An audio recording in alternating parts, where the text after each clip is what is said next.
back. But this can be a giant step forward in the march toward justice in America. Let's also be clear that such a verdict is also much too rare. For so many people, it seems like it took a unique and extraordinary convergence of factors. A brave young woman with a smartphone camera, a crowd that was traumatized witnesses, a murder that lasts almost 10 minutes in broad daylight for ultimately the whole world to see. Officers standing up and testifying against a fellow officer instead of just closing ranks, which should be commended. A jury who heard the evidence, carried out their civic duty in the midst of an extraordinary moment, under extraordinary pressure. For so many, it feels like it took all of that for the judicial system to deliver a just basic accountability. We saw how traumatic and exhausting just watching the trial was for so many people. Think about it, those of you who are listening. Think about how traumatic it was for you. You weren't there. You didn't know any of the people.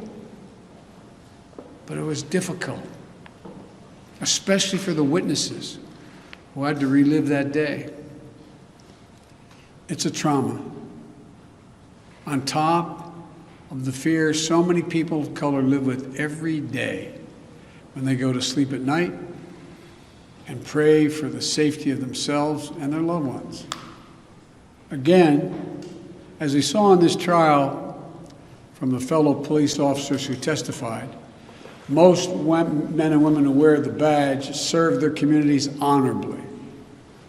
But those few who fail to meet that standard must be held accountable, and they were today. One was. No one should be above the law. And today's verdict sends that message. But it's not enough. We can't stop here.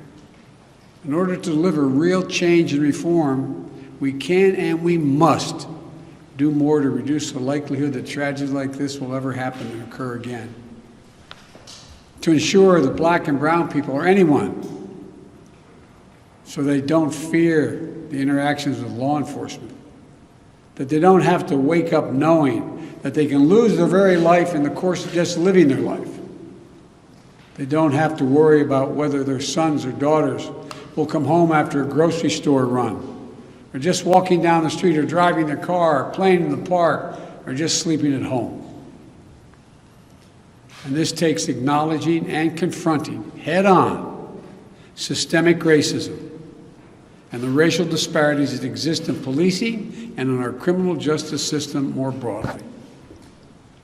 You know, state and local government and law enforcement needs to step up, but so does the federal government. That's why I've appointed the leadership of the Justice Department that I have, that is fully committed to restoring trust between law enforcement and the community they are sworn to serve and protect.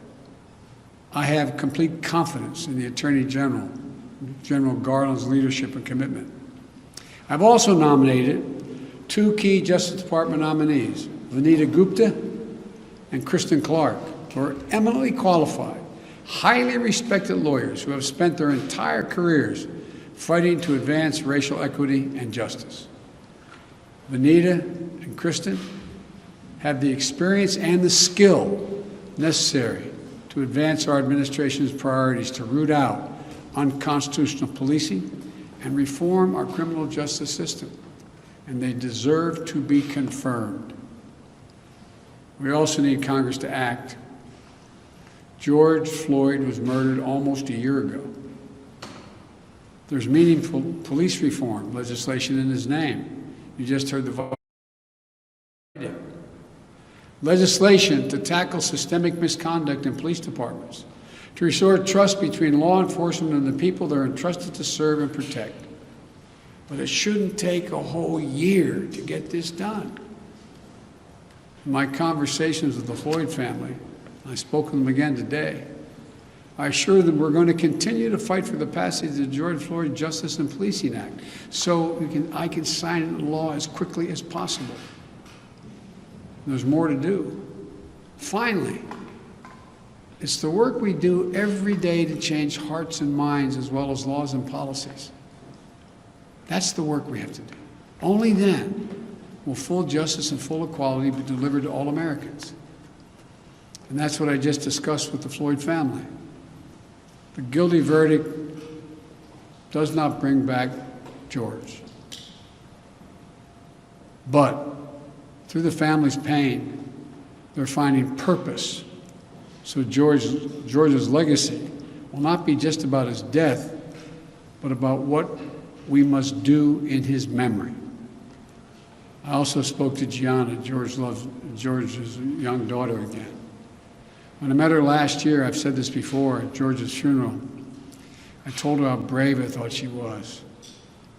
And I sort of knelt down to hold her hand. I said, Daddy's looking down on you, he's so proud. She said to me then, I'll never forget it, Daddy changed the world. And I told her this afternoon, Daddy did change the world. Let that be his legacy. A legacy of peace, not violence, of justice. Peaceful expression of that legacy are inevitable and appropriate, but violent protest is not. And there are those who will seek to exploit the raw emotions of the moment, agitators and extremists who have no interest in social justice, who seek to carry out violence, destroy property, fan the flames of hate and division, who will do everything in their power to stop this country's march toward racial justice. We can't let them succeed. This is a time for this country to come together, to unite as Americans. There can never be any safe harbor for hate in America. I've said it many times. The battle for soul of this nation has been a constant push and pull for more than 240 years.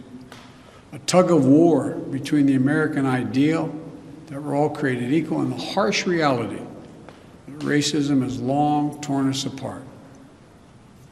At our best, the American ideal wins out. So we can't leave this moment or look away thinking our work is done. We have to look at it, we have to look as we did for those 9 minutes and 29 seconds. We have to listen. I can't breathe. I can't breathe. Those are George Floyd's last words. We can't let those words die with him. We have to keep hearing those words. We must not turn away. We can't turn away. We have a chance to begin to change the trajectory. It's my hope and prayer that we live up to the legacy. May God bless you. May God bless George Floyd and his family. Thank you for taking the time to be here. This can be a moment of significant change. Thank you.